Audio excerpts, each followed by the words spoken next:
सहकार मंत्री हर्षवर्धन पाटील यांच्या डोळ्यामध्ये शाईसारखं दिसणारं बुरशीनाशक केमिकल फेकण्याचा धक्कादायक प्रकार इंदापूरमध्ये घडलाय, तेव्हा त्याच्या डाव्या डोळ्याला गंभीर दुखापत झाली। आरक्षणाच्या मुद्द्यावरून धनगर समाजाच्या कार्यकर्त्यांनी हे अघोरी कृत्य केलंय।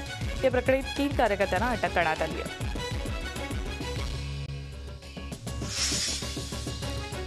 सहकार मंत्री हर्षवर्धन पाटलांवर केलेला हल्ला पूर्वनियोजित असल्याचा दावा उपमुख्यमंत्री अजित पवार यांनी केला। एखाद्या मंत्र्यावर अशा प्रकारे शाई फेकणं निंदनीय असल्याची टीकाही अजित पवारांनी पिंपरी चिंचवडमध्ये केली आहे।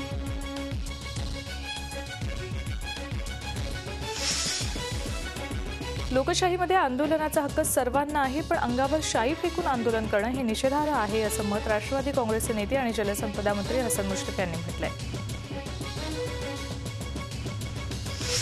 धनगर समाजापाठोपाठ आता नाभिक समाजानेही आरक्षणाची मागणी केली। अनुसूचित जातीत म्हणजेच एससीत समावेश करण्याची नाभिक समाजाची मागणी आहे।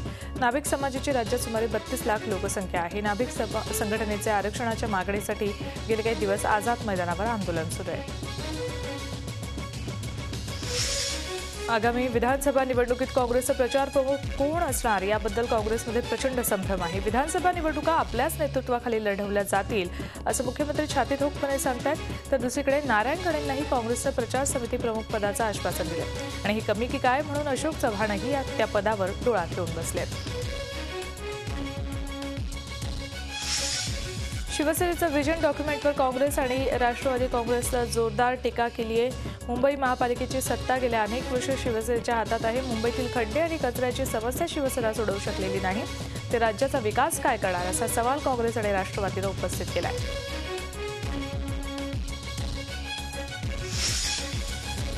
महायुतीमध्ये मुख्यमंत्रीपद आणि जागा वाटपावरून स्थान हवंय, थेट केंद्रीय नेतृत्वाशी याबाबत बोलणार असल्याचं पासवान यांनी स्पष्ट केलंय।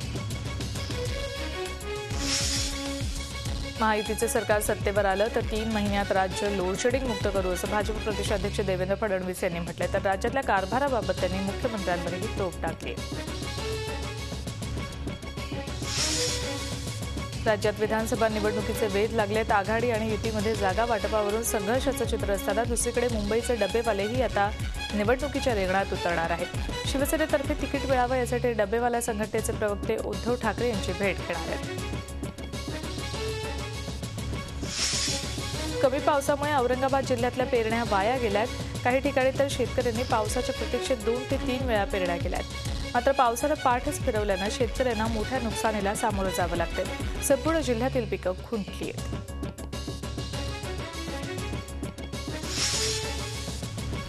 एकीकडे राज्यातील काही जिल्ह्यांमध्ये दुष्काळाचं सावट असताना येवल्यातल्या उपनगराध्यक्षांनी याचं भान न बाळगता सोन्याचा शर्ट परिधान करून आपला वाढदिवस साजरा केला।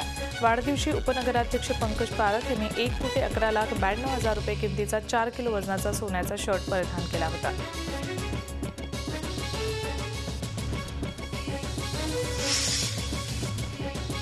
मार्चचा आजपासून होऊ घातलेला बेमुदत संप मागे घेण्यात आलाय। शुक्रवारी संध्याकाळी मार्चचे पदाधिकारी आणि राज्याचे वैद्यकीय शिक्षण मंत्री जितेंद्र आव्हाड यांची ठाण्यात चर्चा झाली। यावेळी 90% प्रलंबित मागण्या पूर्ण करण्याचं आश्वासन आव्हाड यांनी दिल्यानंतर आजपासून पुकारलेला संप माडनं मागे घेतलाय।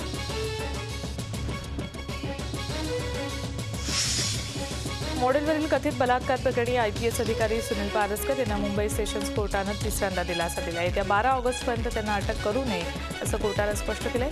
दरम्यान पारस्कर यांनी विमेन क्राईम सेलमध्ये जाऊन जबाब नोंदवावा असे आदेशही कोर्टानं दिलेत। केवीसी घोटाळ्यातील मुख्य आरोपी भाऊसाहेब चव्हाण आणि त्याच्या पत्नीविरोधात अटक वॉरंट जारी करण्यात आले।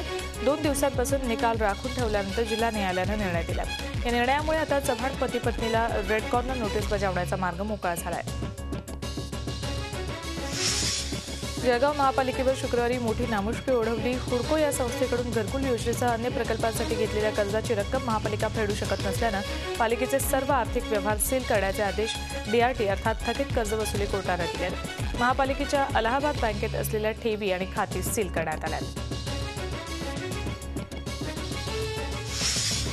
ठाण्यात कापूरबावडीहून रिक्षातून जाणाऱ्या स्वप्नाली लाड अपघात प्रकरणी रिक्षाचालक आणि रिक्षा युनियन नेत्यांनी गंभीर दखल घेतली।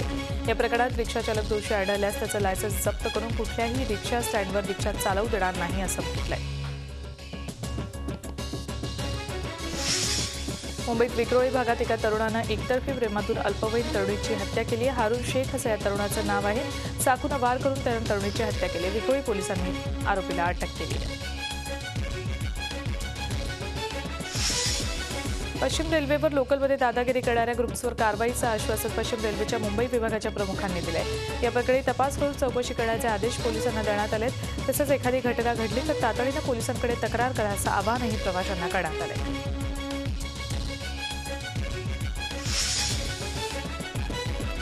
उत्सवाच्या काळात होणारं ध्वनी प्रदूषण हा सर्वसामान्यांसाठी डोकेदुखीचा विषय ठरलाय। त्याविरोधात ठाणे पोलिसांनी कंबर कसली आहे। उत्सवाच्या काळात ध्वनी मर्यादेची पातळी ओलांडल्यास ध्वनिवर्धक यंत्रणा पुरवणाऱ्या कंत्राटदाराविरुद्ध कारवाई करण्याचा इशारा ठाणे पोलिसांनी दिलाय। दादर शिवाजी पार्क हेरिटेजच्या वादापाठोपाठ आता असाच नवा वाद चेंबूरमध्ये सुरू झालाय। पुरातत्व विभागानं चेंबूरमधल्या 250 बिल्डिंग्स हेरिटेज म्हणून जाहीर केल्यात। या विरोधात चेंबूर सिटीझन फोरमनं आवाज उठवलाय।